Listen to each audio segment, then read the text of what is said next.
So then this week in comic book news, where we talk about the information from pages to panels faster than the Flash mainline and some caffeine. This week we have a bit of a stacked issue, stacked episode, I guess, a stacked section, however you want to put it. Batman is being rebooted again.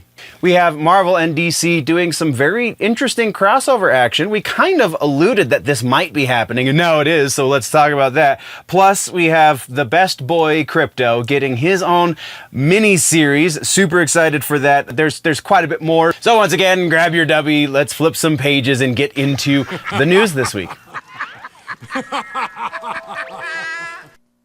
Hello, nerds. Welcome to the Clips channel. This is clip, as if the channel name was not specific enough. This clip specifically comes from a show that I do over on the main channel called The Week in Nerddom. We are going to be talking about comic books and books very specifically in this clip. So news from the last week that has to do with everything comic books and books. Generally more on the comic book side, because the books side of things is kind of a little bit more slow going when it comes to nerdy content, but we do still cover it.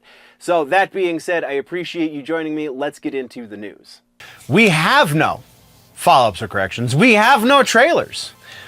But in comic books and books, we have plenty of news to talk about. So let's get the first one out of the way. Batman is getting relaunched again. I mean, it's comic books, so I mean, these things happen. It should have been anticipated. It kind of was anticipated. We have a new author. Writer is Matt Fraction. Artist is Jorge Jimenez. I really dig Jorge's work. I think it's fantastic. The cape and cowl, the bat suit this time around is definitely throwback bat suit. I really, really dig the look of this, so I really, really hope the book works out. He is putting the really interesting thing with the work, again, the artwork from Jorge, is in an interview, I think it was with comicbook.com, it might have been CVR, but pretty sure it was comicbook.com. He was talking about the design of the city at large, like using that as a character in the visuals of the storytelling. And it's really, really cool. If you go look at the test pages that they've released, it's really awesome.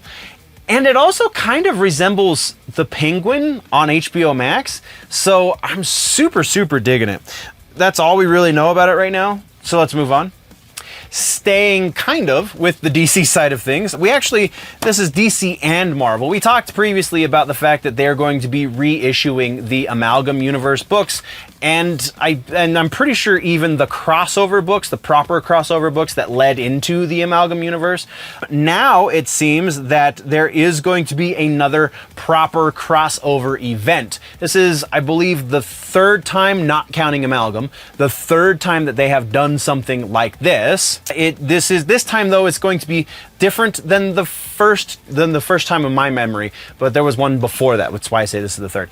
So it's going to be two one-shot books. One is going to be called Marvel DC. The other one is going to be called DC Marvel.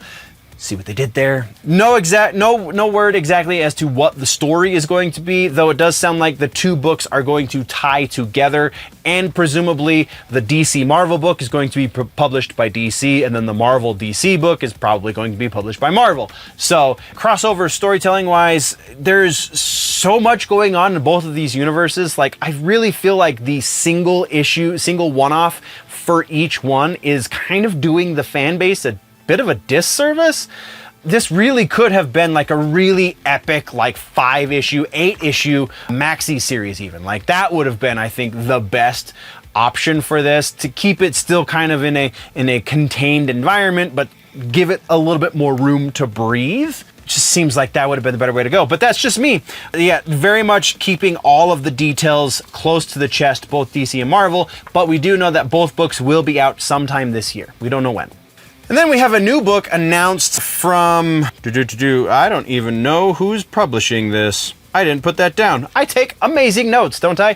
Wicked is the new book that's coming out. A new graphic novel based on the original book that spawned the movie. So this is going to be based on the Wicked book, not the Wicked movie, not the Wicked stage production even. The book is what inspired the stage production. The stage production is then what inspired the movie. This is going to be based on the book. It's going to be an adaptation of the book. It will be out on shelves March 11th. So go check it out, I guess. Buy it for your niece or your daughter or your cousin or whatever. Because there's no song, so it's not even a musical, so why do I... Anyway, let's move right along, shall we? All right, let's talk about the Pooluminati. Oh, that is going to be... The extra U is just there to throw me off, I think. All right, so Deadpool, new series happening called the Pooluminati, a play on the Illuminati, right?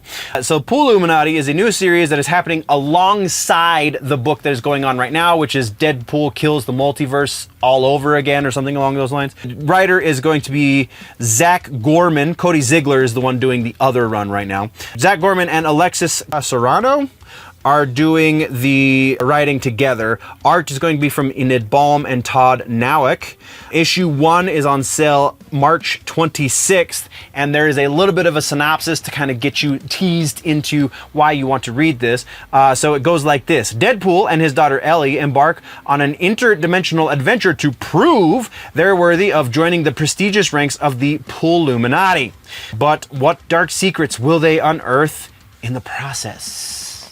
So yeah, that's a thing that's happening. Deadpool's 90% always a win. I'm not going to say always a win, because there have definitely been some really shitty books with Deadpool in them, which kind of drives me mad. But I don't know if you can see my Deadpool mask up here, but a little bit of a fan. Anyway, there is a little bit more here through March. Marvel is also going to be doing special variant covers leading up to April 1st, because April Fool's Day is Deadpool's Day. April Fool's Day, that's what it is. The April Fool's Day is what they're calling it. And so yeah, some really interesting variant covers. If you want, you can click the link in the description. You can see some of those variant covers.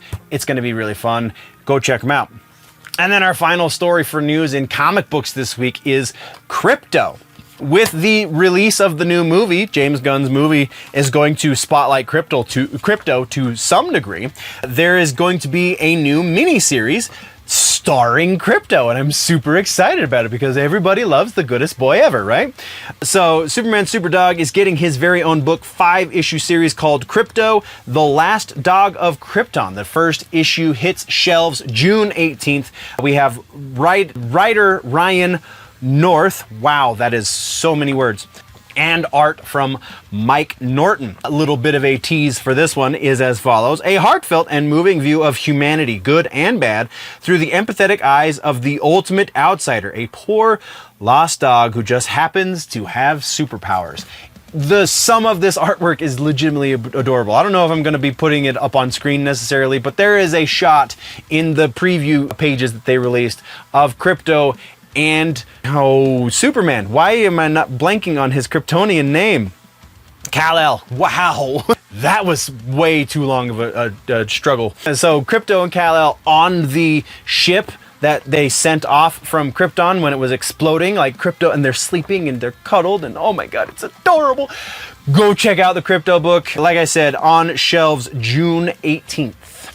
Which then puts us into our suggestion for the week. This one you probably didn't see coming because it's more tied to the TV section than the comic books and books section, but our suggestion is an oldie but a goodie. I really mean oldie because I think it was first published in 1951. Isaac Asimov's Foundation is your suggestion for the week. It is the first book that started kind of the entire Foundation universe.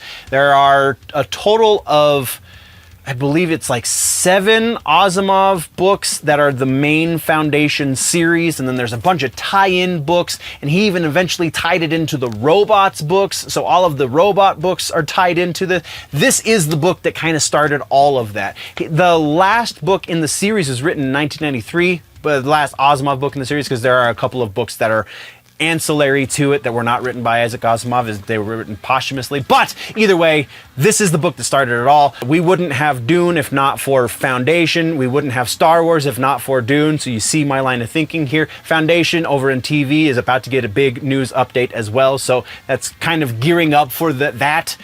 Go read Foundation. It's actually one of the easier reads that Asimov ever put out. It is kind of a stretch in time from the beginning of the book to the end of the book as far as the mythology goes, but it's like 400 pages, so it's really not that big of a book. Go check it out. That is your suggestion this week. Foundation by Isaac Asimov. Thank you very much, nerds, for tuning in. If you want to level up your nerdy, geeky, pop culture knowledge, then don't forget to subscribe and do all of the things. Go check out the main channel, Generally Nerdy, for the larger portion. Again, you get all of the sections into one convenient video over on Generally Nerdy. The name of the show is The Week in Nerddom. Thank you for checking out this clip. We will see you next time. Before we go, though, always remember that if it's generally nerdy, probably here.